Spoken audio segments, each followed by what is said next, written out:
Hey everybody, this video is not my normal video being pushed out here on a Monday. It's a result of a viewer asking me why when I use an image that is very sharp and I drop it into a smart object layer that I lose some of that sharpness. What in the heck is going on? Am I doing something wrong?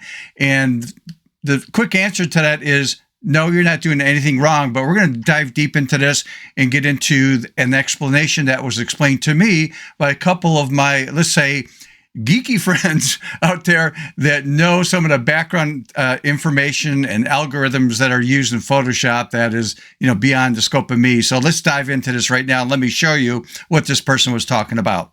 Okay, back here in Photoshop, let me go to the open dialog box. And this was actually sent to me.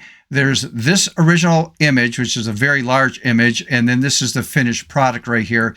So if I take a look at that, I'm going to choose open, and you can see that this is one of the frames that they got at buymeacoffee.com. The information about that is in the show notes if you're interested in that. I think most of the people who watch my channel know about the Buy Me a Coffee, but this image is the original image right here.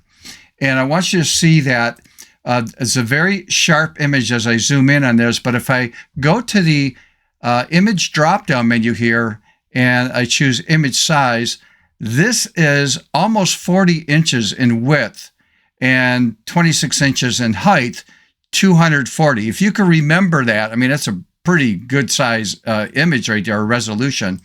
But I want you to see the detail across right there on the animal and how good that looks.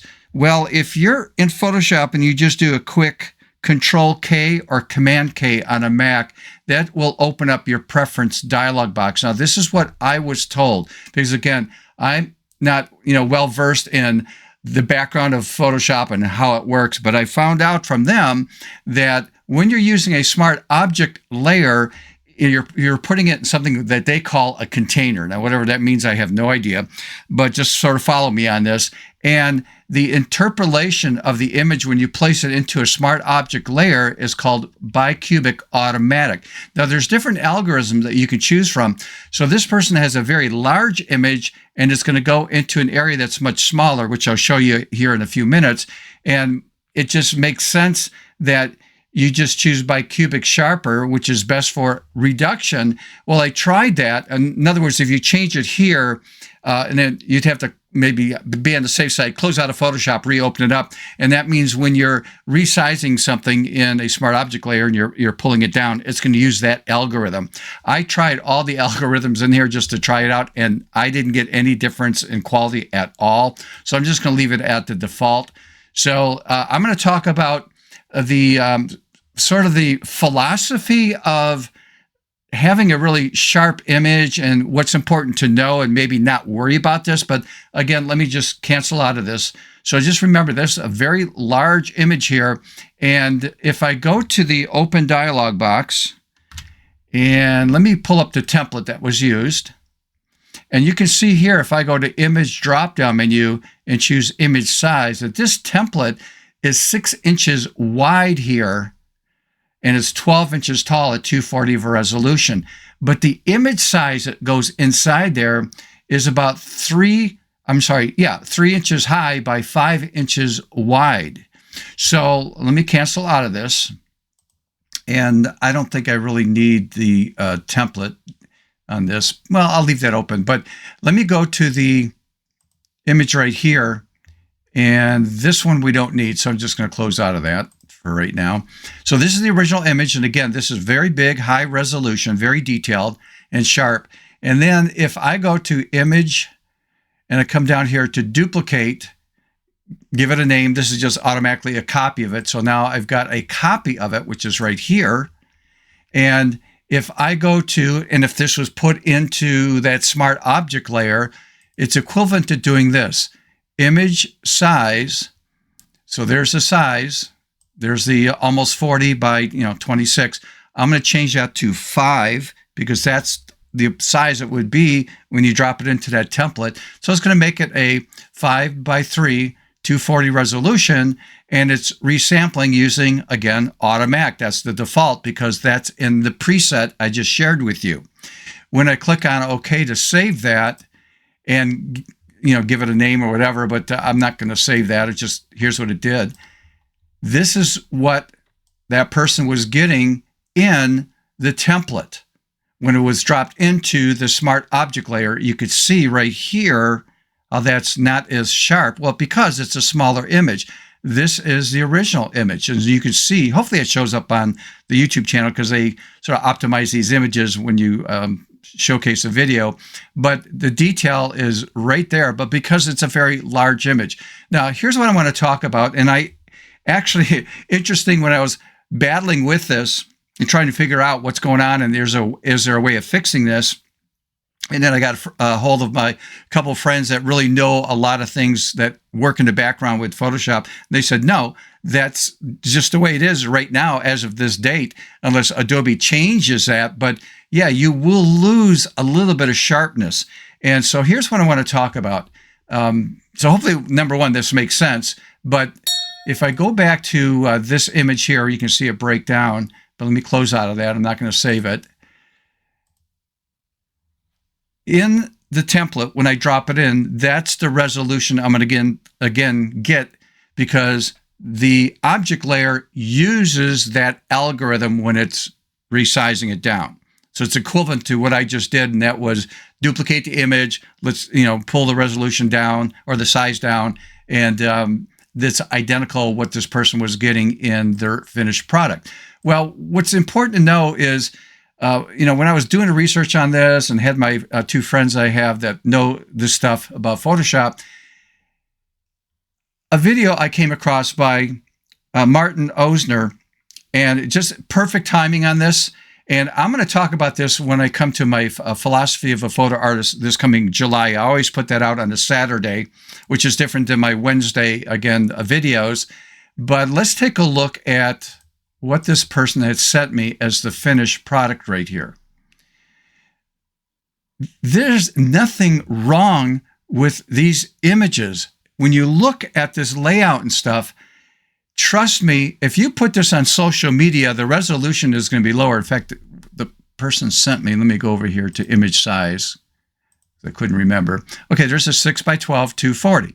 Okay, that's right from that template. And again, if you print that at that size, it's going to be fine. It's going to be great. The only difference is, there's a little bit of loss in resolution. Now, what I'm going to say is very controversial. And again, this is coming from the two different people. I'm the messenger on this, so please don't beat me up, because I learned this too. I didn't know. And I said this: why don't I really see a difference in my images when I drop it into a smart object layer? And they said, because you have, say, average lenses that doesn't give that, and again, it sounds negative, but there's people that like that really strong digital look that's super sharp. Then there's people like me that I used to like that, but I got rid of my lenses and I got more moderate lenses because of the type of photography I do, and I didn't like that look. And then there's people that like an analog look that's even softer. So they said, when you take an image that's not super sharp, but it's sharp enough, okay, for print and viewing on the internet, you hardly see anything. I mean, you'd have to look really hard to see a difference in your sharpness at all. And if you're doing abstract and sort of photo artwork, you're just not going to see that at all, because again, it doesn't have that strong digital sharpness. So the person that sent me this, I just want to reiterate here, and that number one, it's just a function of the smart object layers in Photoshop when you drop in something that's very sharp like that. But no one's going to notice the difference except you, okay? And it's okay to let go. So when I watch the video by Martin Osner, I'll talk about it more in July, and I'll do a link to the video. It just was like perfect timing. Let me share with you what he said. So let me end this video really quick and share with you a couple images from him. All right, now again, this information came from Martin Osner from South Africa, and this was titled, the video, Stop Chasing Sharpness.